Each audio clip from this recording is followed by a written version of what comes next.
we need to talk about Kevin. That was a creepy film, actually. But this is a different Kevin. Yes, Home Alone Kevin. So in today's podcast, I'm going to talk a little bit about probably the most successful Christmas movie ever made, Home Alone. But more importantly, why it works, why it is so successful, and all from the introduction, because it's a fantastic introduction to a film, actually. It's a masterclass in introductions. And obviously it's been super successful. It was written by a guy named John Hughes, rest in peace. Unfortunately, he died a number of years ago, but was a wonderful writer-director. You might have seen The Breakfast Club, 16 Candles, a few other movies that were really good that he made. But he wrote this one. I think it was directed by another guy named Christopher Columbus. But he hit gold with this one because it's still shown annually across the planet. So not a bad thing to produce, or create rather.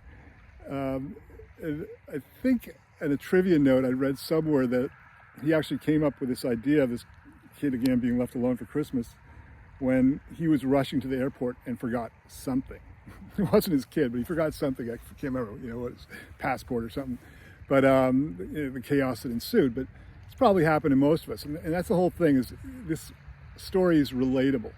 You can see how you can leave your kid home alone by mistake. And you got to set it up properly. But, it all started from, again, this writer, John Hughes, this creative guy, forgetting something when he's going to the airport. And later he translated that into this marvelous film that's, for the ages, called Home Alone. It's a good fun movie. That's why people like to watch it. It's got tons of slapstick, which some people probably don't like, but it's like the old-fashioned Three Stooges, if you ever saw that. If you haven't, go to YouTube right now, over here or over there, wherever you are, and Google, or watch rather, some Three Stooges, because they were fantastic. These old, black and white shorts from the 1930s with the three brothers, Moe, Larry, and Curly, and they're hilarious, but they're always, very physical, hitting each other on the head with hammers. And, Moe's the tough older brother. He's always smacking people and, again, hitting him with a pitchfork in the bottom or something like that. And in fact, I think it was so child violent, or not child, child unfriendly, that for a while, maybe in the 70s or 80s, it was even banned because parents were like afraid their kids would hit each other with frying pans or something because of the Three Stooges. But this movie, anyway, is full of that kind of child humor. It is childlike humor where, Joe Pesci, who's one of the actors, or Daniel Stern, and I'm not going to be talking about that part of the movie, but they're always getting, they're thieves, basically, bad guys, and they're always getting hit with like a full paint can by Kevin that swings out of, an upstairs bedroom window, or they're grabbing onto a doorknob that's red hot, stepping on something with nails in it, or slipping on marbles or ice and falling down the stairs. Things that, in real life would probably injure you pretty badly, but it's hilarious when it's slapstick. And so they did a really good job with the old-fashioned Three Stooges style slapstick in this movie as well, which I also think is what makes it appealing. It's a good chuckle movie. Everyone's laughing while, Kevin, this tiny little kid, great underdog, goes on this journey home alone. So, again, without further ado, I'll just jump right into it, the introduction of Home Alone and why I believe it works so well and will continue to be the most popular Christmas movie on the planet for many years and centuries probably to come. So it opens in, I believe it's outside Chicago. I've never been to Chicago, actually. It's one of the few cities I have not been to. But it's a typical well-to-do American suburb. And we just see this huge house. It's like a 6-bedroom old brick colonial or something with Christmas lights all over it. So it's establishing shot. We know it's Christmas.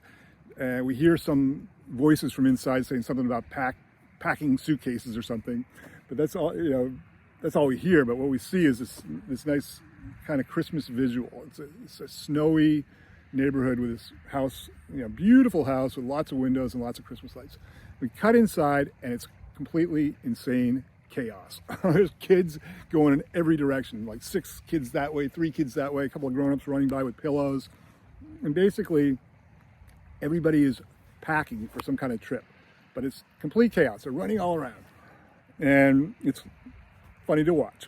And then there's a cop watching all this at the base of the kind of the grand staircase where all this chaos is happening and people going in different directions.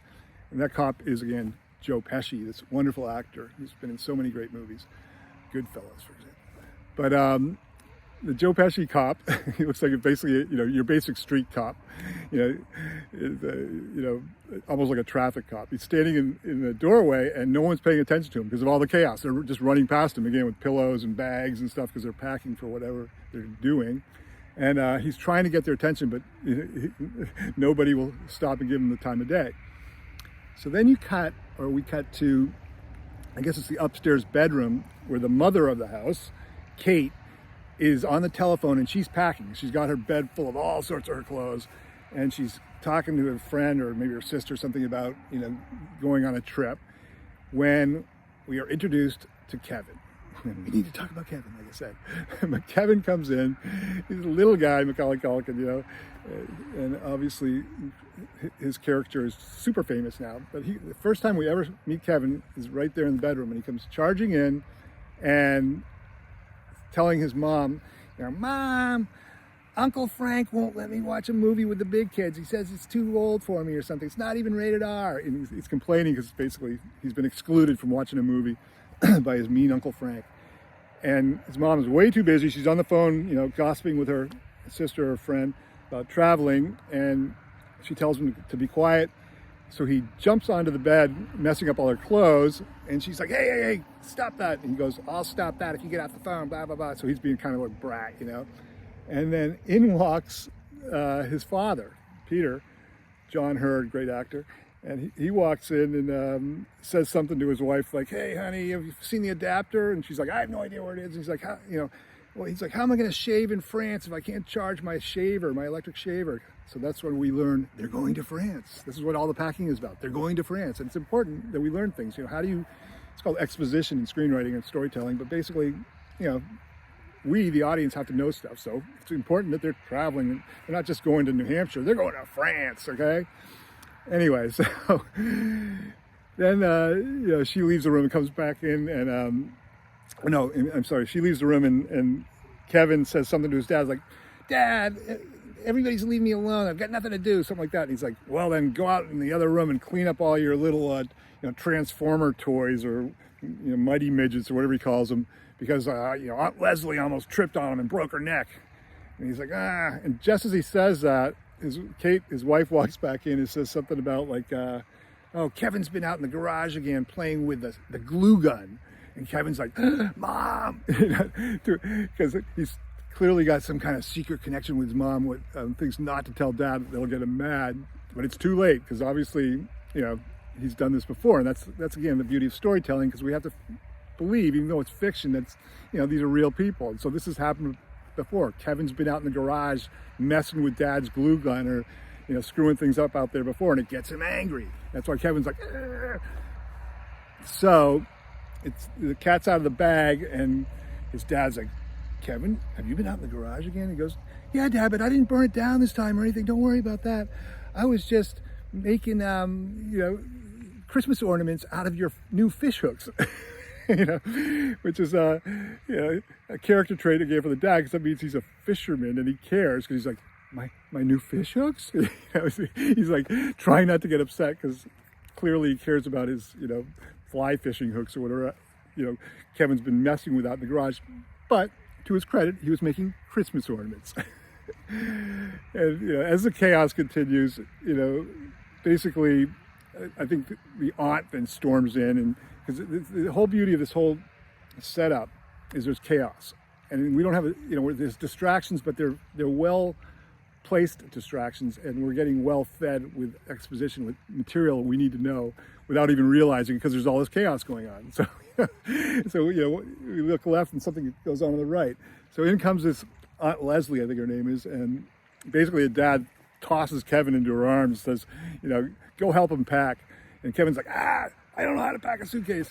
And literally we go, oh no, then we go back down, I think, to the foyer, the main entrance at the bottom of the stairs, and there's Joe Pesci, the police officer again, still trying to get people's attention with no luck. And then you go back to Kevin, who's now storming out of one of the bedrooms, following, I think it's one of his cousins, his young like preteen girl cousins, and her brother. And they're calling him an idiot because he doesn't know how to pack a suitcase. And he's like, but I've never packed a suitcase before. And that leads them into the hallway where his sister, also kind of snobby preteen, snooty rather preteen, is like, Kevin, in France, they'd call you le incompetent, or incompetent, incompetent, because you don't know how to pack a suitcase. And he's like, Arr! And she's like, you know that mom's going to pack the suitcase for you anyway, so what are you worried about? And he's like, I'm not worried about anything. He's like, oh yeah, well, you better be, because you're going to be sleeping with Fuller on the fold-away bed in France. And you know how Fuller is when he drinks too much. He's going to pee all over the bed. And, Kevin is just about to explode. He's like, Arr! As they all, again, the chaos continues around him and they all disappear. And so finally he has just a little moment home alone on top of the staircase there. And he starts jumping up and down. It's a hilarious little scene. He's going, when I grow up, I'm going to live alone. I don't want all these people in my house. I'm going to live alone. I'm going to live alone. And he's hopping up and down. And at the bottom of the stairs, it's a wonderful shot. The police officer's looking up at him, kind of like, huh? But it's definitely a preview of what's to come. He's home alone. Here's the cop / thief, watching him and confused. Then you literally, again, smash cut to inside, or you cut to the inside, I guess it's his brother's room. He has this wonderful brother. It's a bully called Buzz, I believe. This big square-headed, like flat-topped, he has a flat-top haircut. Most obnoxious early teen, nose-picking kind of teenager you can imagine, big teeth and stuff. Hilarious. And he's a bully. And Kevin storms into his room for whatever reason. Oh no, right before Kevin comes in, one of the other multitudes of cousins, and again, there's like 20 kids, it feels like, in the house, is pointing at a terrarium or an aquarium, whatever, I think it's called terrarium, with a spider inside. He's like, who's going to take care of your tarantula while you're gone, Buzz? And Buzz is like, I already gave it a bunch of mice guts. It should last a few weeks, no problem. So, again, a character trait for, Kevin's older brother, the ultimate caricature of a bully. But Buzz has a pet tarantula, of course, So you'll wake up in the morning, you'll be on your forehead kind of thing. And actually, it will come back, I forgot, later in the movie for good old Joe. But that's when Kevin comes storming in. And again, this is just to, the whole point of this, but I'll just stop for 1 second actually, is how do we get Kevin home alone, right? Legitimately. How does John Hughes do that? It's not about his passport, it's his kid, or the kid. How do you get someone to leave a 6 or 7 year old kid home alone? Well, that's what all this chaos is about, and this character development. Kevin so far is sort of a brat and mouthy, and everyone around him is stressed or, chaotic and annoying. And so, including his big brother, the bully Buzz. So Kevin bursts into Buzz's room, and Buzz is like, hey, he calls him something like, Flemwad, hey, Flemwad, you're not allowed in here. What are you about? It's his kingdom, right? You're not allowed in Buzz's kingdom without an invitation. And he's reading him he's reading his little brother the Riot Act, and we again get distracted by the chaos. Something's outside, and Buzz turns and he looks at, oh my God, it's Old Man Marley. And like the music changes from this kind of slap happy music to like, ominous music. And the cousin and Buzz and little Kevin all go over to the window, and they look out the window into the dark.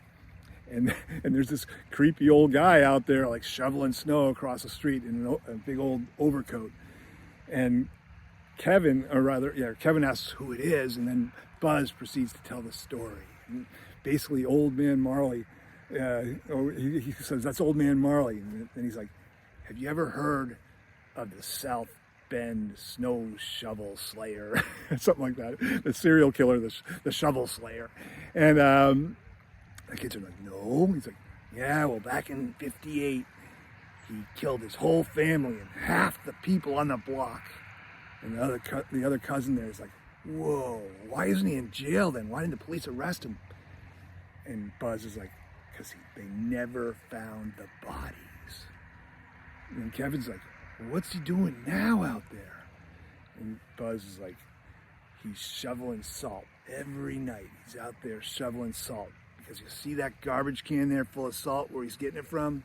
That's where he buried the bodies. And the bodies turned to mummies. Then you have one of those classic Home Alone Kevin faces where he's like, oh, and mummies. But it's, again, wonderful little storytelling there, kind of an ode to what's that great movie, Stand By Me. It's just what little kids will believe when they hear these stories. And clearly, Buzz is embellishing the neighborhood story that's gone around in circles for years about this poor old guy, old man Marley.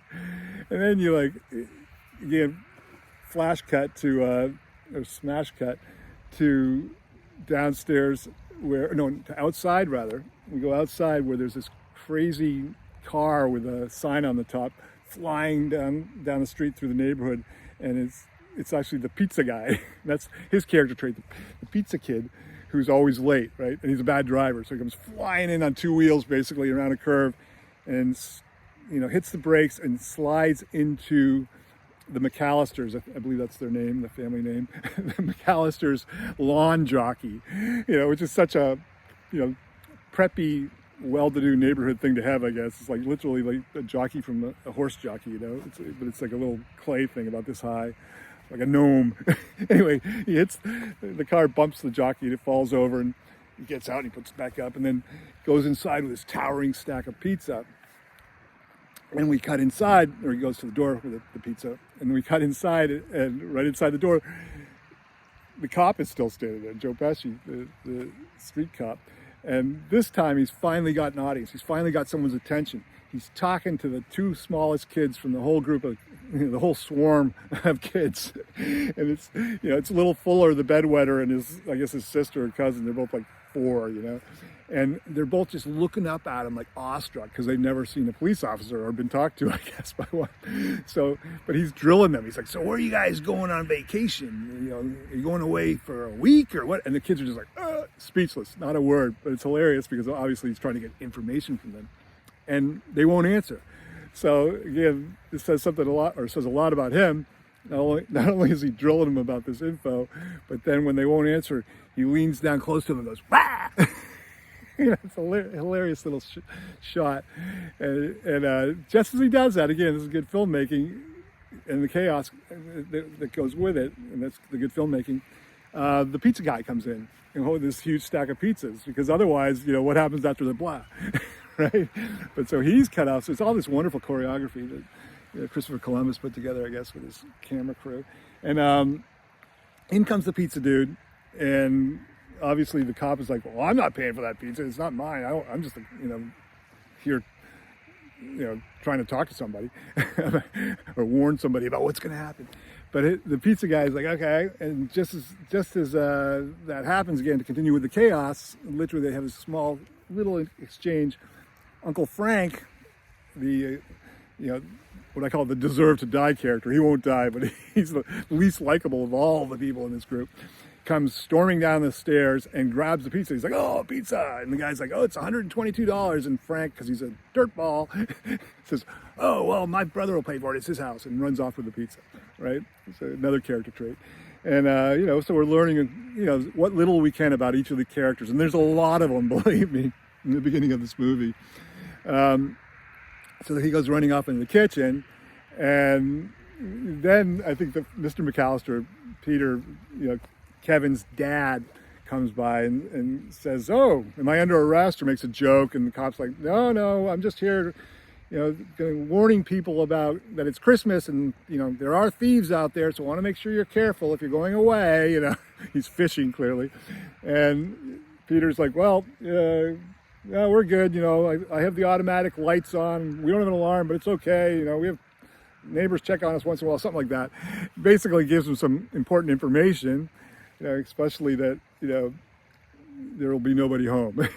And then he again, the choreography and the chaos continues, because then Buzz comes storming down the stairs and grabs his dad, literally that's the choreography, and pulls him away from the cops, says, "It's time for pizza, Dad." So he says, "I'll get some money," to the pizza kid as he, walks off to the kitchen.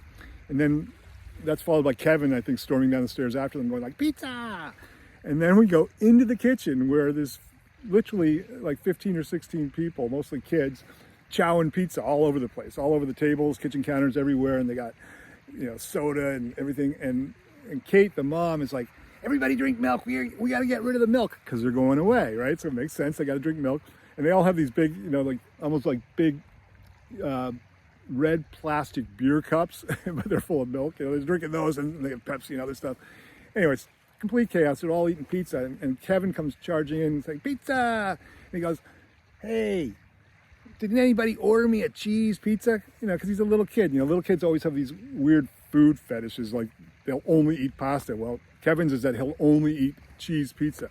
Well, of course, because he was the last one down, last kid standing, and last one in the room, who would have eaten his cheese pizza?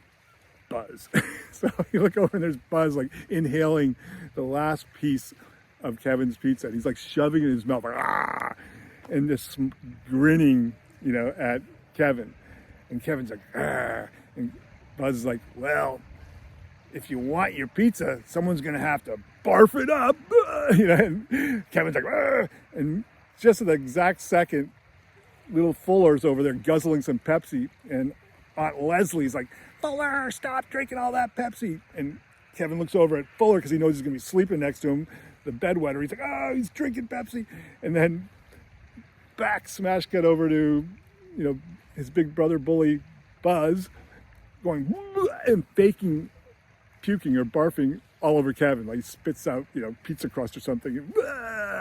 And Kevin just loses it. He snaps and charges Buzz, who's 4 times as big as him. It's a wonderful shot again. I'm sure you've all seen it, but if you remember it, where he like literally headbutts him in the gut and sends him flying into the table. So these red big beer cups full of milk go everywhere in all directions. So milk isn't going everywhere. Peter, the dad, looks over and knocks over a 2-liter plastic bottle of Pepsi all over the pizzas, and just, complete, not only chaos, but disaster, mess, and everyone's pissed off. But then one of the cups of milk splashes into the lap of mean old Uncle Frank, who then says, "Kevin, you little jerk." And there's complete silence. And then it's like, I think it's Kevin's POV, his point of view, and his entire family and cousins and such. It's all, extended family. And each one of them is just like glaring at him in the complete silence. Like, they all hate him, right? And then one of the cousins chimes in, "Kevin, you are such a disease." And Kevin's mom is like, "What is wrong with you, Kevin? Upstairs, you're going to bed." He goes, "I'm not going upstairs, I'm not going to bed." And she's like, "Say goodnight, Kevin." And he's like, "Goodnight, Kevin," being a little brat. And she grabs him by his shoulder, his lapel or whatever, and drags him out of the kitchen. And they go by the police officer is still standing out there with the pizza guy at the base of the stairs. And she pays off the pizza guy very nicely because she's a nice person. That's her character trait. And she gives him a big tip. And he's like, "Thank you." And then the cop drills her a little bit about what they're doing. And she's like, "Oh, we're going to France. We're going to have a great trip, but we're really busy. And I got to take this kid upstairs." And so he's like, "Okay, thank you." Because now he knows they're definitely going away and he'll take care of things. I promise you, he says.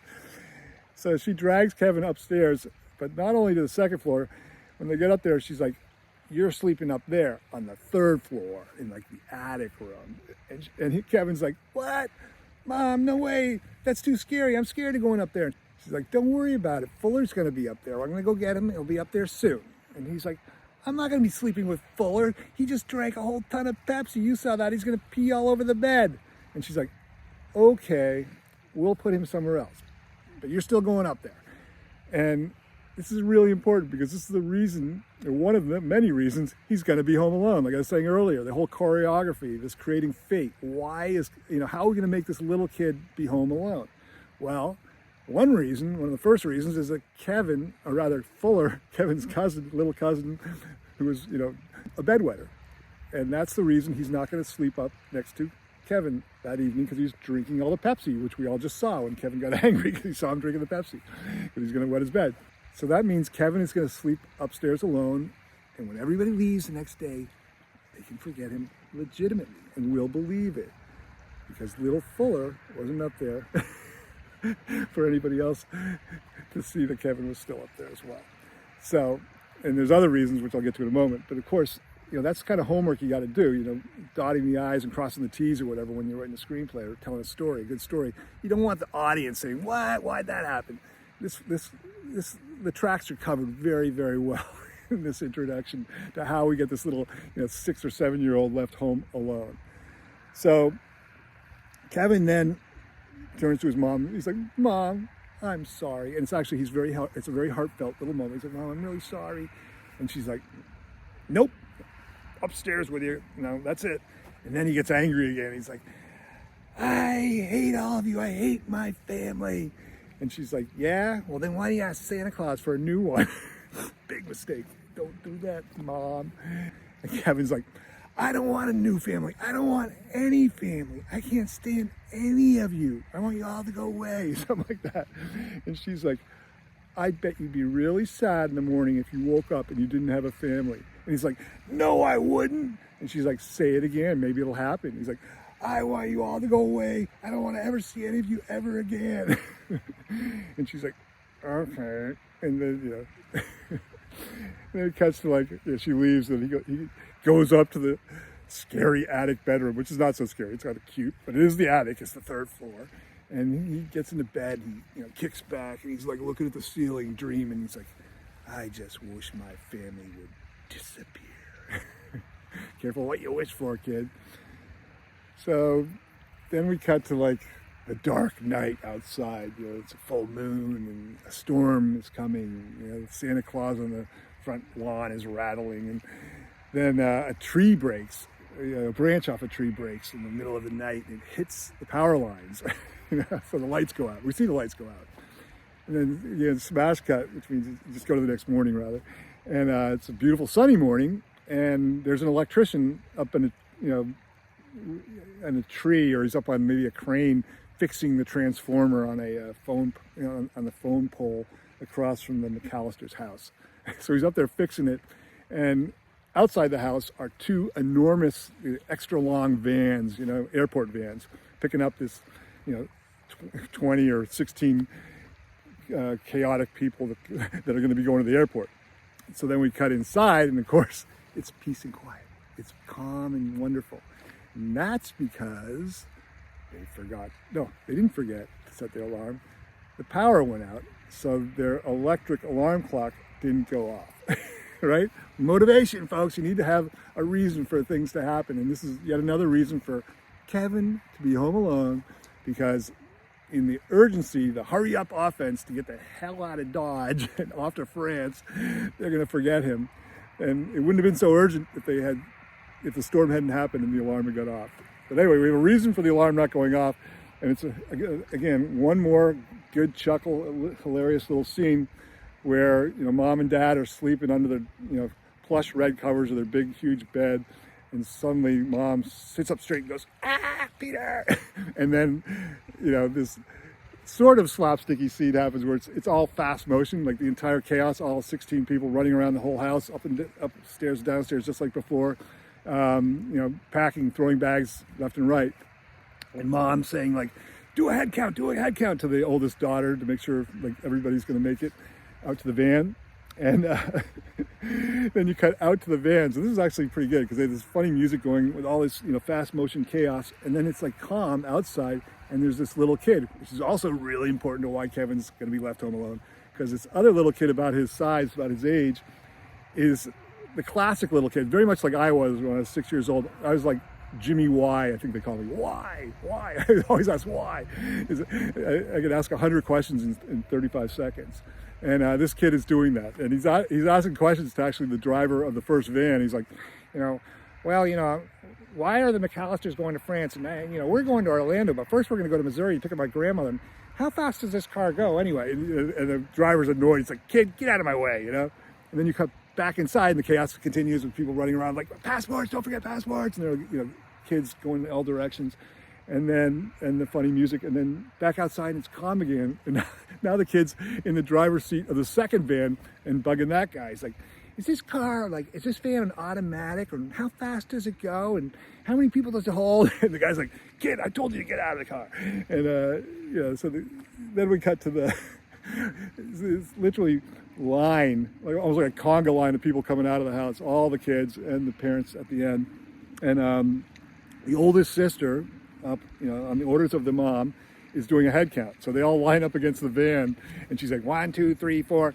And Buzz, the annoying bully brother, is like trying to mess her up. He's like, 10, 9, 5, 14, saying different numbers. She's like, quiet, Buzz.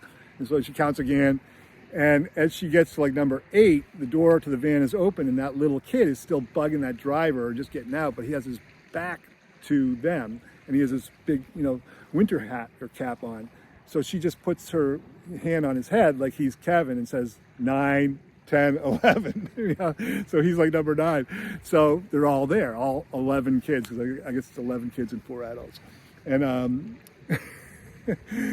so there's one more reason, they did their homework creating the story on, why Kevin can get left home alone.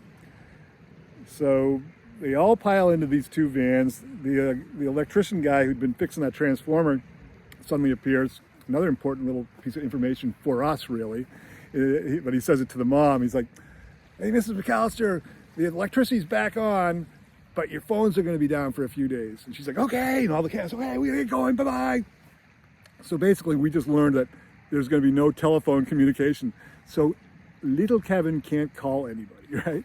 But he gets the electricity on, so he can have his Christmas lights on so he can shock people and do all the fun stuff he's going to be doing, watch TV and eat and all that. But he's not going to have a telephone. And that's all because there was a storm that's, stopped the alarm from going off so his parents could wake up to chaos and run to the airport and forget him and not have a telephone to reach him with. So that storm had a double whammy to it, right? Anyway, good backup. Again, good story presentation and, covering all your tracks.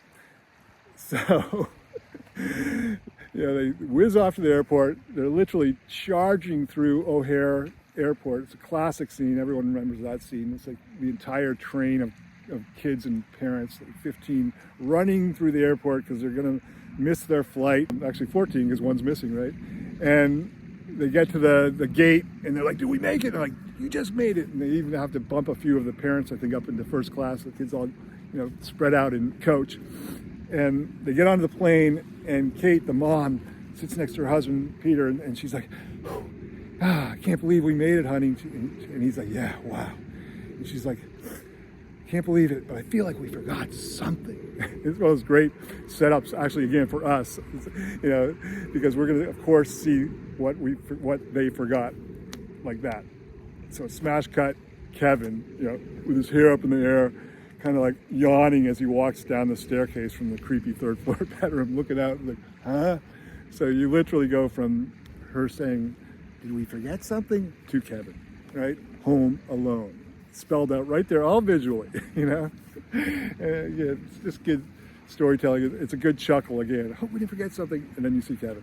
And he's cute in his little pajamas, and he's like, huh, Mom? And, doesn't think much of it, actually. He walks downstairs into the kitchen, turns on the little TV, starts to get some breakfast out, looking around, still not wondering where everybody is. And they cut back to the airplane, literally taking off for France, the huge American Airlines jumbo jet or something. And then back to Kevin, who's starting to get curious, like, where is everybody, And he walks around the house, and he's like, Mom! Nobody there. And he's like, what the heck? And he goes down into the basement. And this is, again, where they really hit the T, because it's like every kid's biggest fear is the basement or the attic where he slept, right? And so they go into the basement, and no one's answering. He's like, Uncle Frank, is this a joke? And when he gets into the deepest, darkest part of the basement, the furnace fires up, and he sees it, of course, as like a monster and screams and runs up the stairs and runs outside. And when he gets outside, he sees it's daylight again, and he sees that there's the two family cars are in the garage. He says it out loud even. I think he's like, "Oh, the cars are in the garage. That means they didn't go to the airport."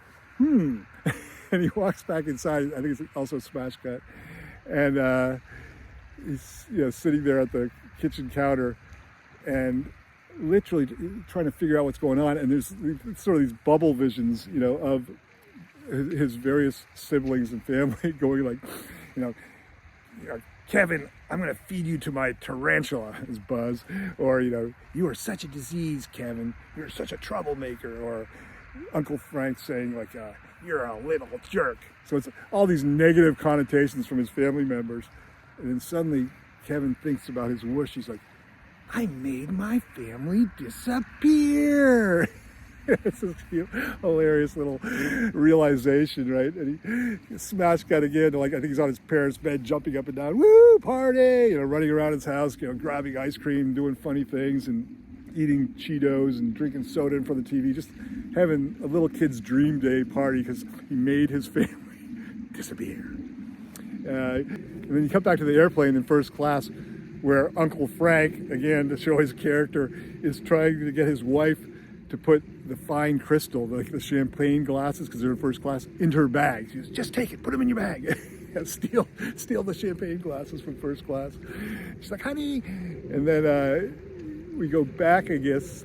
We go back again to Kevin, who's now they're watching TV and eating huge scoops of ice cream as he puts Fritos or potato chips on top of it, just being a little kid. Then we come back to Kevin home alone, and now he's in, the one room in the house he's not allowed to be in, Buzz's. Not only is he in Buzz's room, he's going into Buzz's secret chest, and he opens it up.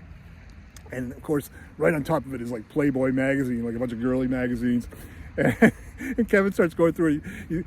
He sees the magazine, just throws it over his shoulder. He's like, "Ew," doesn't want to even look at that. What he was more interested in is the other stuff, like the fireworks and the little, cap pistols or guns and stuff that he will be able to use later in the movie. Of course, it's all set up for later, but it's funny because he's going through all his secret stuff. And I think he even yells up into the heavens. He's like, "Buzz, I'm going through your secret chest. You're going to come down and pound me," like beat him up. Because, he's taunting his disappeared brother. And you smash cut again back to the inside of the plane, where now his mother and dad are next to each other. And his mom is still just like, "I know I forgot something, honey." It's like, did you turn off the coffee maker? And he's like, "Yes, honey." She's like, "What about the car doors for the garage? Did you close those?" Because remember, Kevin saw the cars were in the garage still. And he's like, "Oh, I did forget that." And she's still like, "But there's something else." And then, "Kevin!" And again, it's one of these wonderful tricks of filmmaking. You go, "Kevin!" And then you smash cut to Kevin. And this time, having his party home alone because he disappeared his parents, or his whole family rather, his whole annoying family. He's on top of the grand staircase with a toboggan, not just a sled, but a big, like 4-person wooden toboggan. And he's got all his snow gear on, his hat and everything. And he charges down the staircase. He jumps on top of the toboggan and charges down this like velvet carpeted staircase. And he has the front door open, so he blasts out the front door and shoots up through the air, out into the yard of the snow, going, "Woo!" Just having a blast, And that's Kevin. He's home alone. So there you go. It was a very, very stellar and efficient depiction of creating fate and the choreography that goes with it. Enough said. I mean, it's the most popular Christmas movie of all time. It might not be the most, thoughtful, in-depth, heartfelt film you've ever seen, but gosh, it is entertaining. And it's believable. Up until that point, it's completely believable. The slapstick that happens afterwards, maybe not. But so what? It's good fun.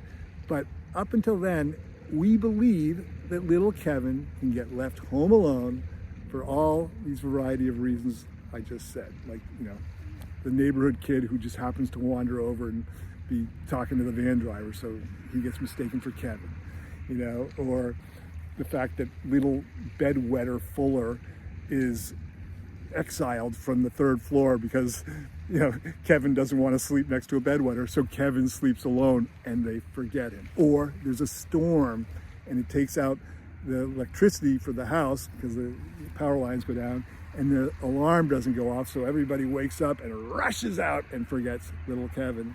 And not only that, there is no telephone now, so Kevin can't use the phone to call for help and they can't call him. So it's just really good and, you know, quite frankly, brilliant filmmaking. And, you know, hats off to Chris Columbus and mainly John Hughes, because he's, you know, one of my favorite big time comedy film writers. It's wonderful stuff that guy made. And I'm a little bit jealous because I think I could have written something like this myself, no problemo. But the reality is we have a good film to watch every Christmas, and in fact, that reminds me, I think I got to watch it this week or next because this is December. It's not snowing yet, but Christmas is just around the corner. So, if you haven't seen Home Alone, which would be unbelievable in itself if you haven't seen it, but go watch it. It's good entertainment, especially with little kids. They just think it is a howl. So, I would love to have more suggestions from you guys, particularly for Christmas movies, actually, if there's some that you really stick out for you. I know Elf is a personal favorite. I like Elf. And obviously Chevy Chase's Christmas Vacation film is a perennial favorite as well. But if you have any other Christmas films, I'd be happy to look at one of those, or let's look at some more unique stuff in the future when we go mining for gold and why these fun storytelling adventures in cinema work so well.